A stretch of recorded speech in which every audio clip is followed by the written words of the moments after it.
Fiche d'objet SCP-409. Classe Keter. Procédure de confinement spéciale. Aucune personne n'est autorisée à entrer en contact avec SCP-409 ou à faire entrer quoi que ce soit en contact avec lui.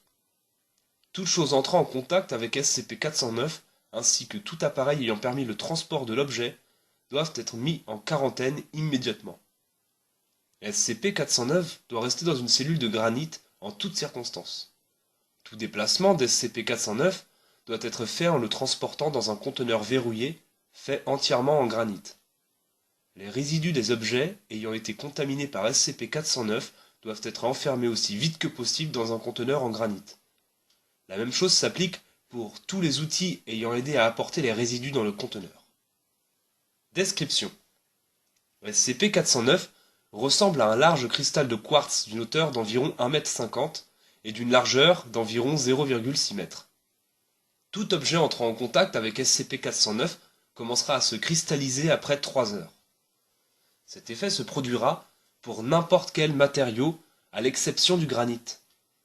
Le processus de cristallisation avancera d'environ 2,5 cm par minute et convertira l'intégralité de l'objet ou organisme, à l'intérieur et à l'extérieur. Les sujets de test décrivent ce processus comme étant extrêmement douloureux et comparent la sensation ressentie dans les membres cristallisés à la sensation d'une engelure. Une fois le processus de cristallisation terminé, l'objet se fissurera et émettra des craquements pendant environ 20 minutes avant d'exploser en 1000 morceaux. Tout objet touchant ou touché par un fragment commencera aussi à se cristalliser en moins de 4 secondes. À ce jour, aucun moyen n'a été trouvé pour empêcher ce processus. Même l'amputation du membre affecté n'est pas suffisante, et le reste du corps continuera à se cristalliser. La matière inorganique se cristallisera sur quelques centimètres autour du point de contact. SCP-409 fut découvert, enseveli sous un amas de fragments de cristaux à 9 mètres de profondeur. De nombreux membres du personnel furent perdus pendant la récupération d'SCP-409. Addendum 409-1.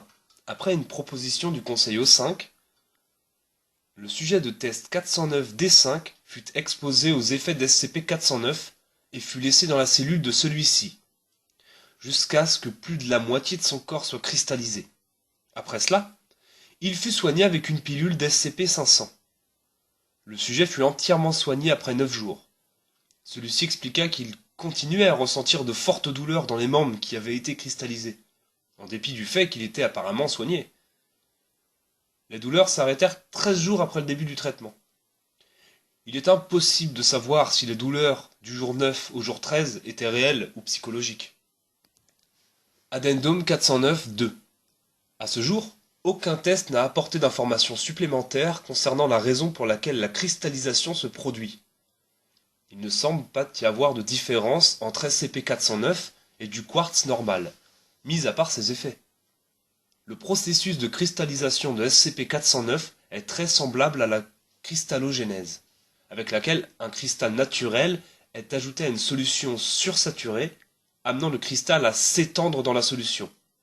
Cependant, SCP-409 semble pouvoir appliquer ce processus sur n'importe quel matériau solide.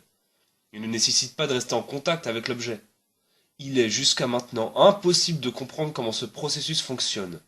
Pourquoi SCP-409 est différent des autres cristaux de quartz et pourquoi le granit semble être le seul matériau immunisé. Merci de m'avoir écouté. À bientôt.